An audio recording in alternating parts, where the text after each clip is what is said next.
Joining me now is Jim the Beast Alers. He's fighting next Friday, November 12th, as part of Combate Global's 8-man Mexico versus USA tournament. Jim, how are we doing tonight?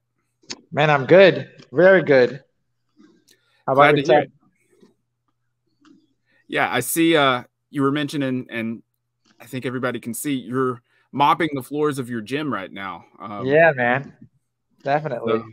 um, I guess my first question, speaking of that, what made you want to, get your own gym in the first place? And what, I guess, is your favorite parts of having your own gym? And I assume mopping is part of your least favorite parts, but what else? No, I mean, so definitely let's start with your first question of like what made me want to have my own gym. I just, I went to school to be a teacher. I got my degree in education, and I just always had that teacher in me. I've worked with kids and stuff pretty much my whole life, and at a certain point in my career, I kind of felt like, what else am I going to do? I love teaching. I was teaching at the same time I was fighting at different schools for other people, and my classes were always packed. And I was like, I'm tired of making other people money. I think I can do this myself, and I can do it, the way I want to do it. And so my wife and I decided to take that step and open up our own gym. It was 3 years ago, and we're now currently going to be moving next couple of weeks into a bigger location already. So everything's definitely been working out for us.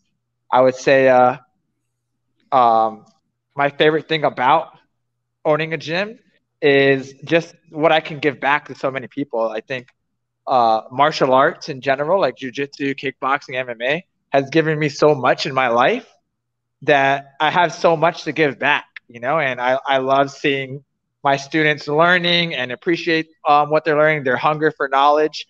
I love going out there and coaching them while they compete.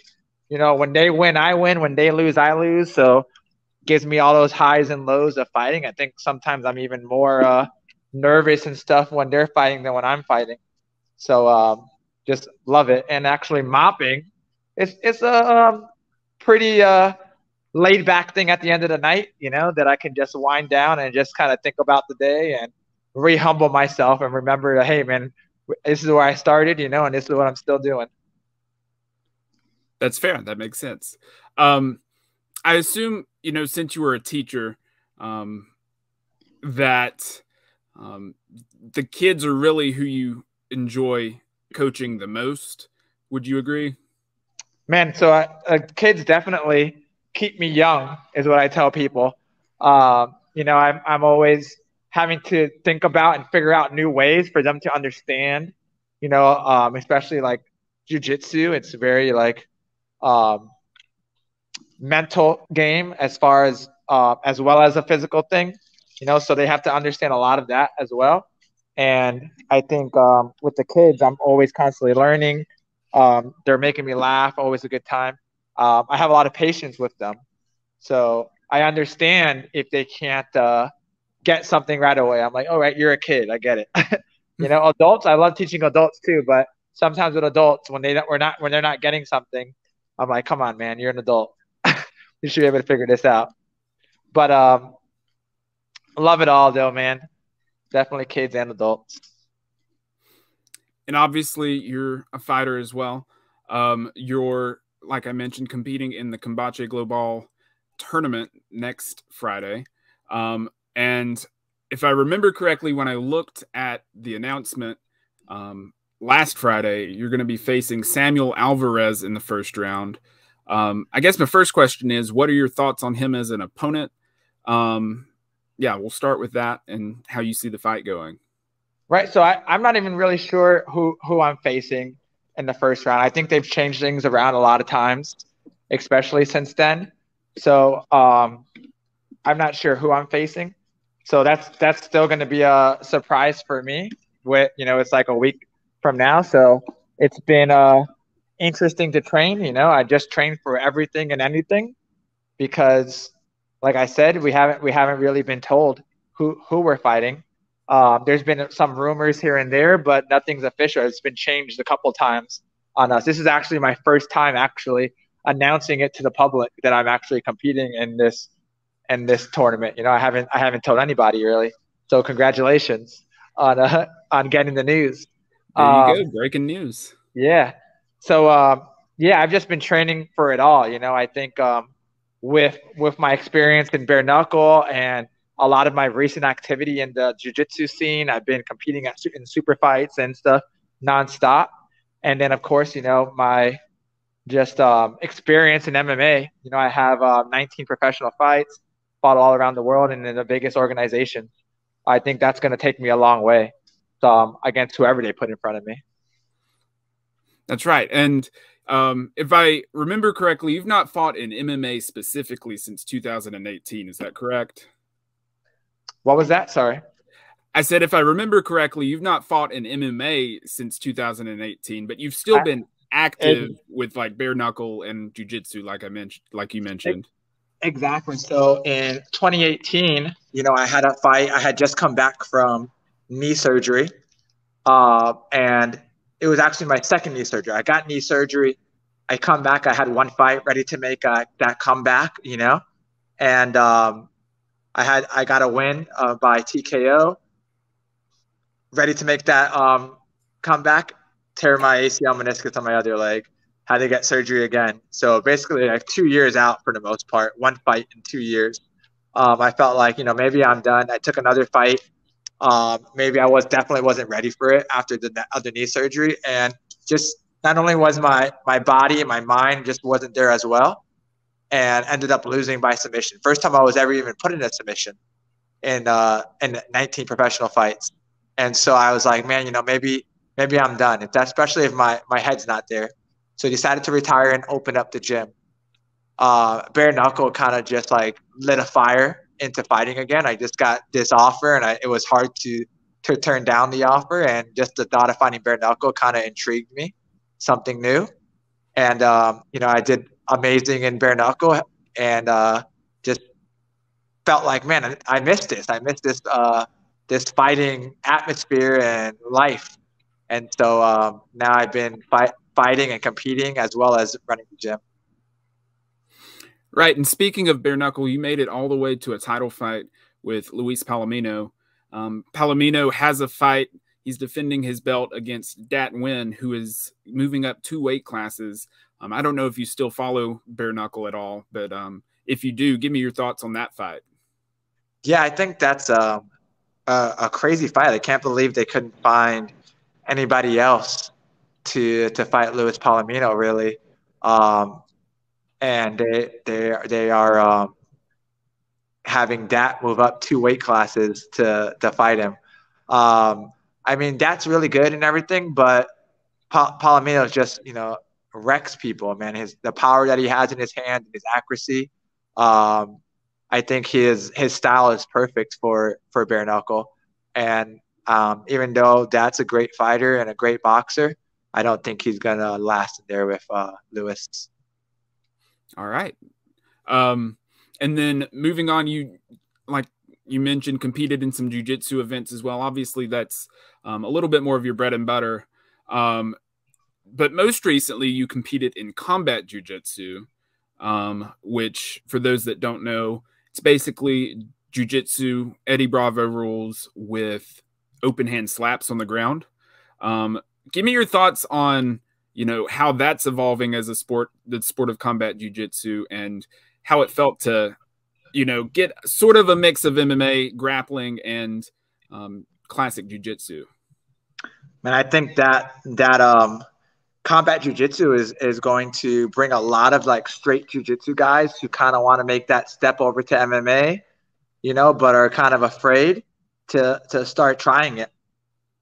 And I think it's perfect for especially like MMA fighters, you know, like maybe they don't want to fight MMA anymore. They still want to get in there and hit somebody. It's a good style for them, you know. I ended up losing to the guy who eventually won the whole thing. But that guy was, you know, amazing. It was like a prodigy. So I don't feel too bad about it. But I love being able to go in there and hit myself into the positions that I want to, and good open palm slap that's nice and loud always excites the crowd. So I think that sport's going to keep growing and growing. He's always doing shows and he treats the fighters so well. So I think it's something that we're going to see in the future for sure for some time to come. Yeah, and fighting at a resort in Cancun, Mexico can't hurt at all either, can it? Nah, fun times. Getting back to your Combate fight, if this tournament's like the others, the quarterfinal round and semifinal round are going to be 1-round fights. First of all, can I confirm, is that correct? I think it is. I think that's what I've been told as well. So 5-minute round. I think they decide who's the winner if there's not a finish. So I guess my question is there anything different that you've done to train for that? Is there anything, that you've got to change mentally? Like, oh, I've got to get going faster and I've got to let more out, or, I mean. Yeah, right. You got to expect, people can go into it two different ways. They can come in and just try to get the knockout right away because they want to keep their energy, or maybe they think, oh man, I'm just going to go in there and hopefully skate by and hopefully get a win. And maybe they think they have the cardio to do all three rounds of the tournament. I think with my training, I'm also currently training for a triathlon later at the end of the month too. So I've added swimming to my regimen, along with biking and bike riding, doing Tabatas, making sure just my heart rate is capable of handling highs and lows, ups and downs. And I think that's going to definitely push me through. And cardio is not going to be a problem. I fought 5 rounds before. So this is basically the same thing, just with a bigger break in the middle, I'd say. That makes sense. Okay, so looking back on your career, you're 35 years old now. You've retired at one point. Looking back on your career, what are some of your favorite memories that you've had up until this point? And we'll go with that, and then I'll ask you another question.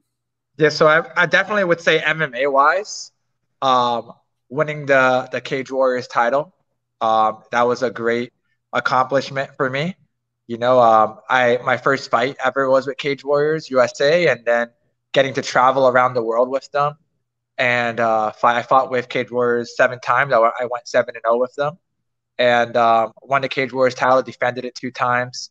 And I thought that was awesome. Defending it. I defended it in Ireland on New Year's Eve, which was an awesome trip and great win for me.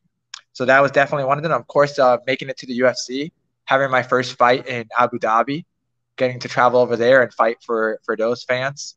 And I've always, just doing different things that I've always wanted to do. I wanted to say that I'm not just an MMA fighter. Like, I'm just a complete combat martial artist. So that's kind of the reason why I jumped into bare knuckle and have done combat jiu-jitsu and regular jiu-jitsu.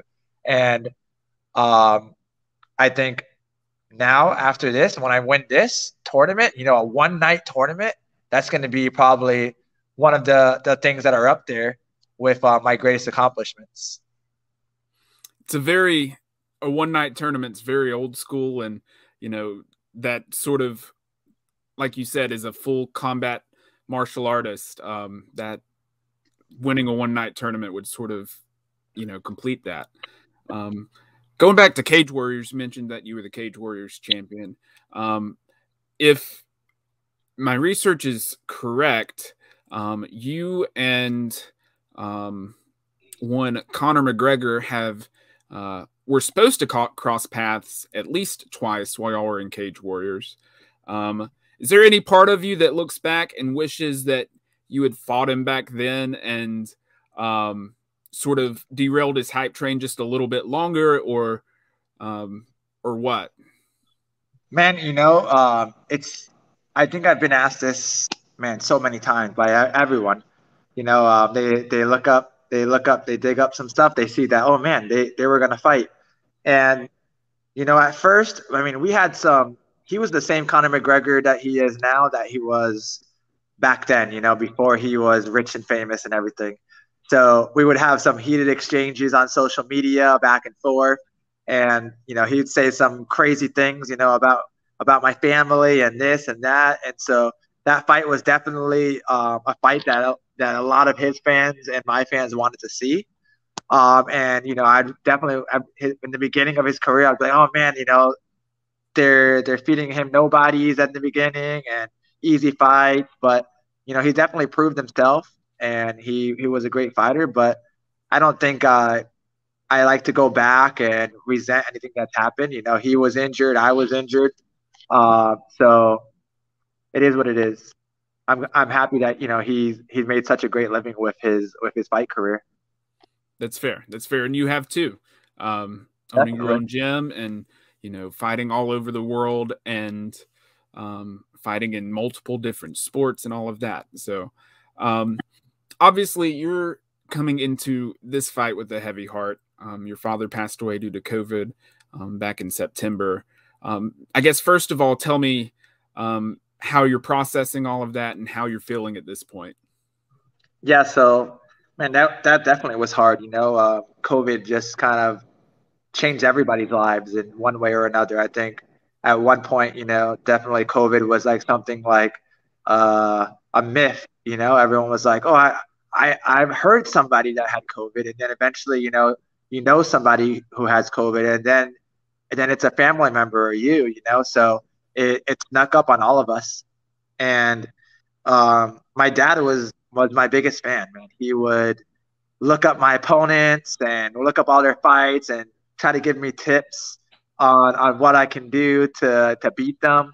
And even though he had no training, he was just like a street guy, and he was in a lot of fights and stuff in his life.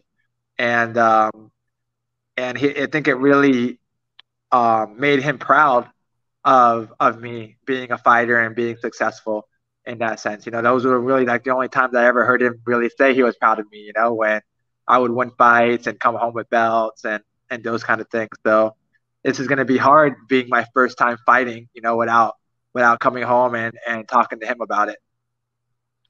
Yeah. And I think I speak for everybody.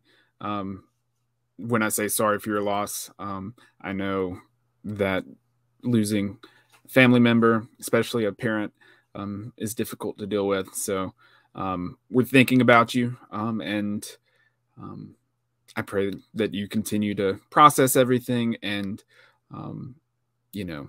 see remember the good memories that you had together and all of that.